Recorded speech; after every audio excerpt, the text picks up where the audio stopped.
Vitamin C, vitamin E, protein, folate, 6 times the RDA of vitamin A. Impressive. And he's a known cancer fighter. Well, your client certainly has some handsome nutritional credentials, but... And more dietary fiber than a bowl of oatmeal. Fiber's nice, but it's not very sexy now, is it?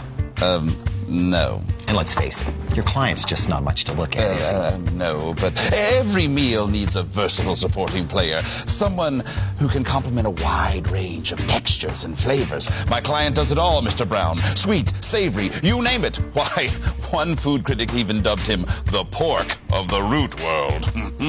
Pork of the root world. Nice accolade. Well, I tell you what, we'll think about it and get back to you. Well, I knew it was a long shot. Thank you for your time. Oh, no. Okay, I'll file that with my other vegetables. Of course, I'd hoped the rumors weren't true. Rumors? What rumors? That you're afraid of sweet potatoes. What? It's in your Food Network profile. I am not afraid of sweet potatoes. It's just that you should have seen what my grandmother did to those things. Ugh. It was the marshmallows, wasn't it? It took me years to get him out of that contract. I begged him not to sign, but would he listen? There's only so much an agent can do. Look, settle down. Will he do his own stunts?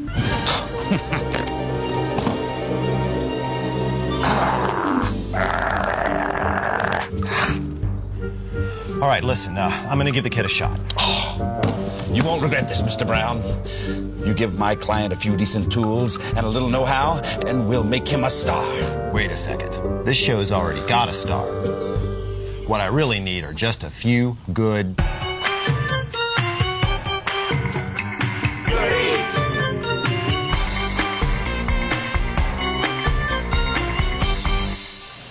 Despite the name, sweet potatoes are not merely potatoes that happen to be sweet. In fact, botanically speaking, these things are not even related to potatoes. They are, in fact, the root of a vine in the morning glory family. So, why do we call them sweet potatoes? Because they are? What you talking about, Debuchan? Well, I'm talking etymologically, not botanically. Oh. The roots that Christopher Columbus brought back to Spain in 1493 were called batatas by the Indians who lived in the Greater Antilles Island at the time. In Spain, they started calling them patatas. Okay. Now, the Spanish introduced them to the English by serving a sweet potato pie to Henry VIII, and he was so grateful that he brought it back to England and they mangled the name to potatoes. Okay, so where did sweet get involved in? The sweet wasn't added for a couple hundred more years, and that was in Boston when these Irish immigrants started bringing white potatoes actually back to North America. Okay, what about this? Oh, that's really interesting. That's part mistaken identity and part American marketing. Back in the 1930s, some Louisiana farmers developed an orange kind of variety of sweet potato, and they wanted to differentiate it from the yellow sweet potatoes that then dominated the market. Oh. Well, yam was already Southern slang for sweet potato, and that had been called that because slaves who came from West Africa compared it to the yams that they grew in Africa. Oh, you mean one of these? Ooh! Exactly. Well, that's good, because I don't think this is going to fit in one of those little baggies. That's nothing. I've seen them in Polynesia growing up to 100 pounds. Yeah?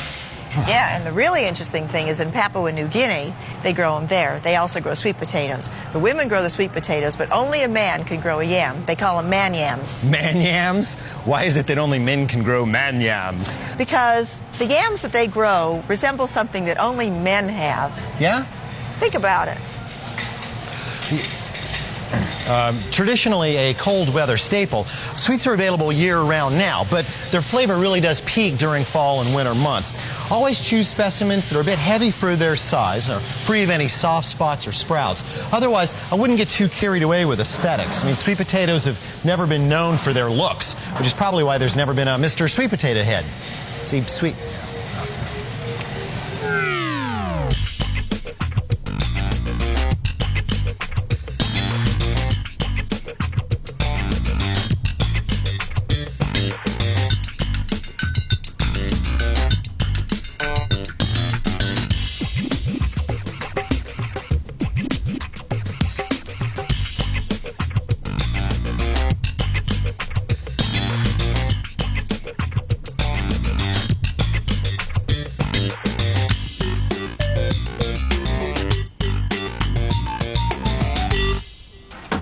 Any spot suitable for spud storage is a great place for stashing your sweets as well.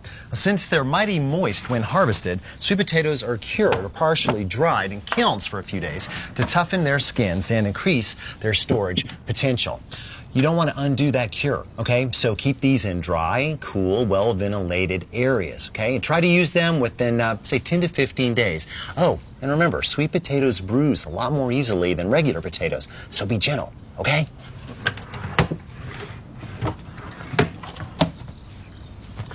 All showbiz hype aside, sweet potatoes really do deserve our respect, if for no other reason but they are great multitaskers. 100 years ago, George Washington Carver set out to plumb this root's depths and wound up making everything from flour to vinegar to instant coffee, after-dinner mints, paint, and 5 kinds of library paste. Of course, unless you're currently enrolled in kindergarten, that doesn't really sound like good eats. What we want to know is this. Can a sweet potato match pork's performance as a culinary chameleon, or is it nothing more than a one-note veggie?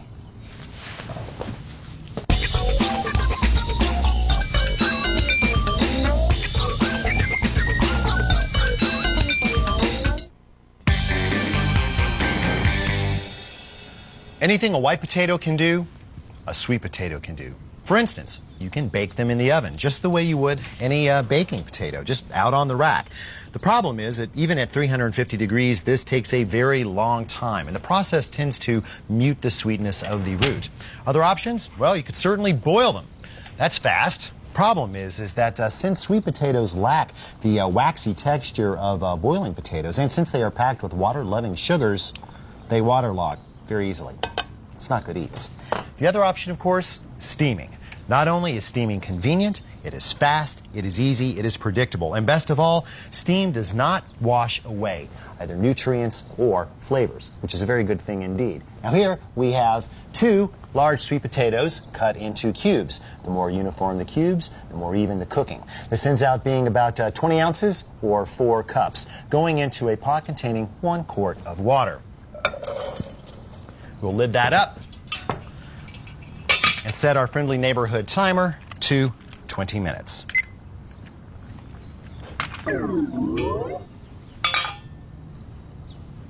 There, nice and soft, but not wet or gushy. Now, we're just going to dump this water, put the hunks back in, then add some butter and some salt. Then we mash.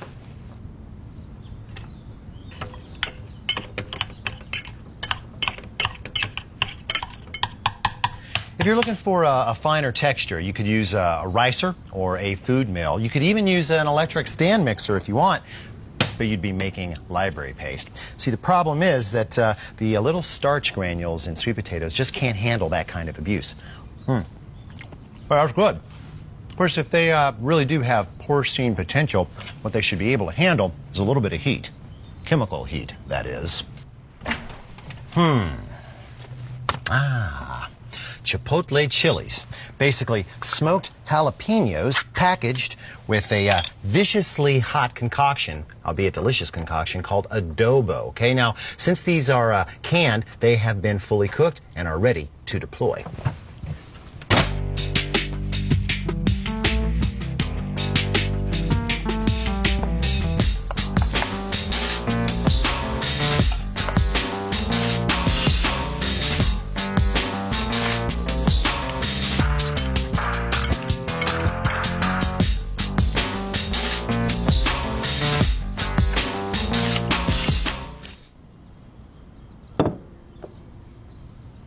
Mashed sweet potatoes?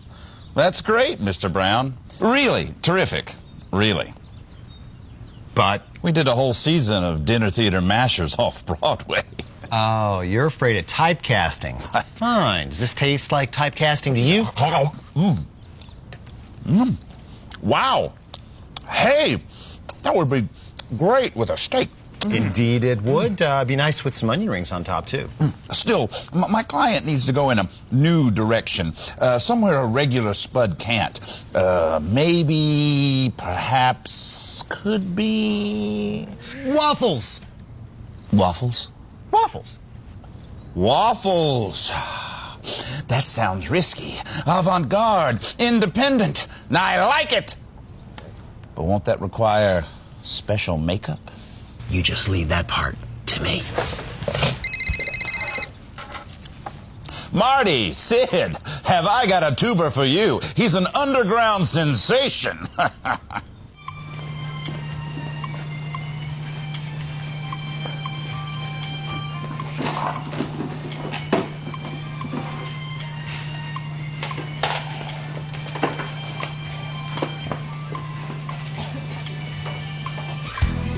Ma'am, it's that guy again. Where? Small appliances. Looks like he's turning on all the waffle irons. He's checking to see how fast they heat up. He's really eyeing that combo waffle sandwich maker. How predictable. Never mind that it doesn't do either particularly well. No, he's going for a plastic model. Idiot. Plastic chassis waffle irons never get as hot as metal ones. Why? Because if they did, they'd crack or warp.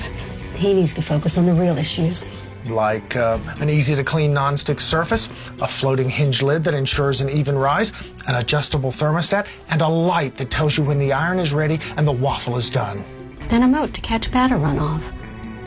No, he's skipping the square models. These probably heard they don't cook as quickly or as evenly as round ones. Gone! No, infrared thermometer.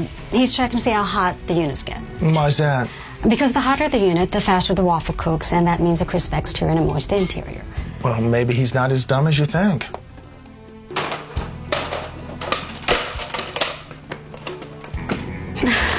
Never mind. That made my day. Thank you, Sam.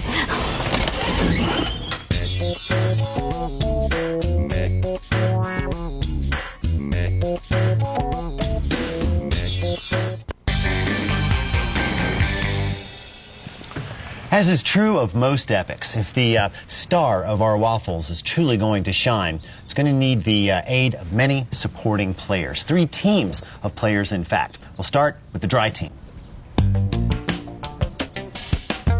We're going to sift together 2 cups of all-purpose flour, along with 1 tablespoon of baking powder and half a teaspoon of salt, kosher salt.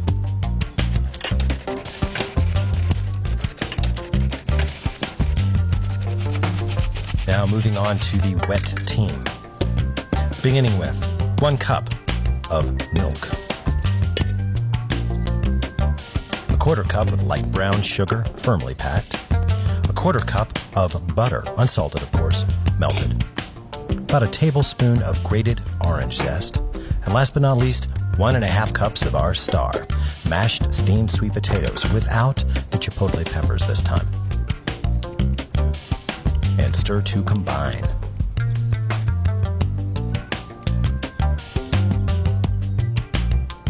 Now add the dry team directly to the wet team and stir, but only enough to bring the mass together. You don't want to overbeat it. Now I can already tell that our star, the sweet potatoes, are really thickening things up. So like so many stars, they will require a lift job. This lift job will come from 6 egg whites beaten to medium peaks. Now, I like to use a electric mixer for this. You could use your arm and a hand whisk if you have, forearms that look like Popeye. Perfect. Of course, getting these integrated into this thick goo is going to be a little difficult, so I'm going to do it in 3 installments. First installment, I'm not going to worry about folding. I'm just going to try to stir it in, try to lighten that up. Now, this is where it'll definitely pay the price if you overbeat that mixture, because you'll create gluten and flour, and it'll be messy. Now, that is the second installment, starting to fold now. And finally, the remainder of the egg whites. The mix is a lot lighter now. And fold. Now, since this mixture is so thick, we don't have to pour it with a ladle. We can use a scoop or disher, a number 20, in fact, 2 loaves full. It's called a 20 because it has a 20 on the little sweep in the middle. It means it's a 20th of a quart. Now just close the lid and wait for the alarm to tell you that the goodness is ready.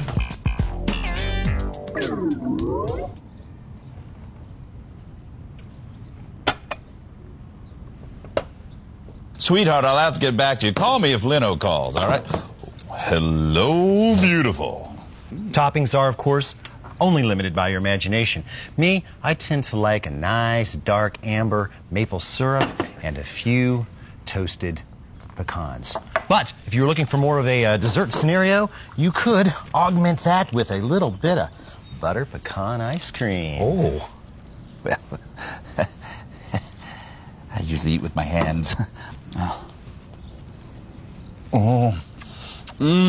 Brilliant, Mr. Brown. A breakfast tour de force.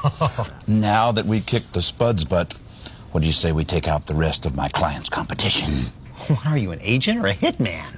I'm sorry. I used to be in advertising. Oh. It's just when I think of all the roles my clients lost to that other orange offering. The pumpkin? Shh. He's very sensitive. Well, look, it's no problem. We can tackle the pumpkin on his own turf. You mean pie? I'll alert the media. Yes. Hello. Yes, I have a news flash right now. Get this. Dateline, Beirut. I know. It seems wrong to make pie out of a swollen root. So don't think of it as sweet potato pie. Think of it as making the best pumpkin pie you'll ever make. We all love pumpkin pie, right? The problem is, who wants to deal with chopping and seeding and roasting and scraping one of these? Nobody. Which is why 9 times out of 10, pumpkin pie gets made with... And that's really not good eats, now is it? The best thing about sweet potatoes, besides being delicious, is that we don't have to break out the chainsaw.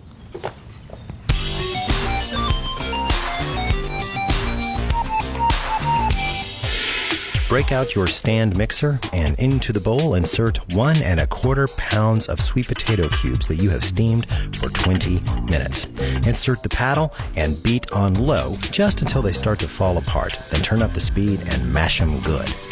To that, you're going to add 1 1/4 cups of plain yogurt, 3/4 cup of packed dark brown sugar, 5 egg yolks, and then the seasonings. A half teaspoon of cinnamon ground, a 1/4 teaspoon of nutmeg freshly ground. Now beat the tar out of it. It won't take more than a couple of minutes to bring everything together, and it's not going to be pretty when it is together. Now pour this into a 9-inch pie shell, and yes, store-bought is fine. Smooth it out with a spatula, if you can, and then sprinkle on 1 cup of chopped and toasted pecans. You could use walnuts too if you like. And then sprinkle on about a tablespoon of dark maple syrup.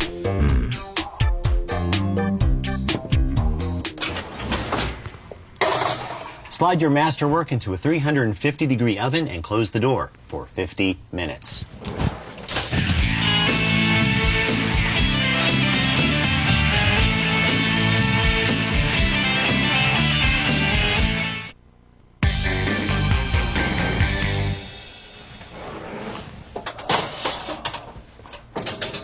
Look a little wobbly?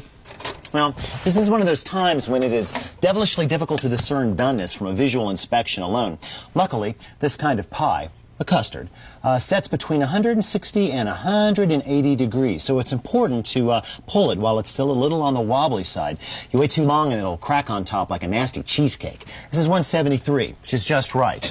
We'll give it an hour to cool before we attempt slicing.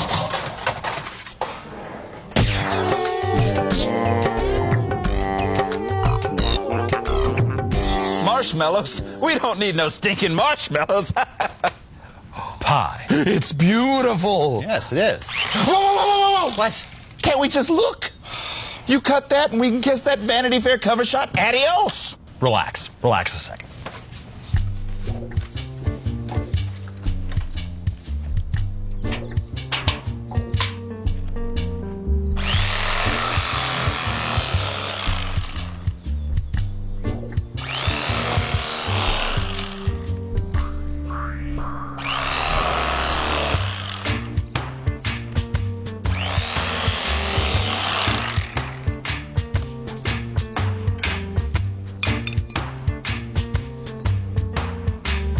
There you go.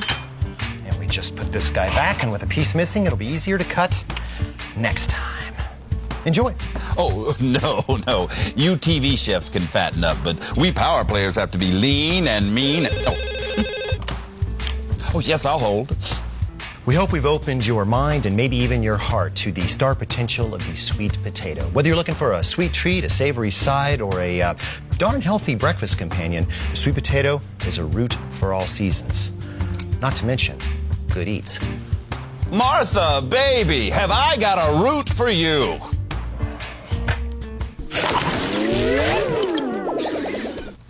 So, Rudy, can I call you Rudy? Are you happy with your current representation?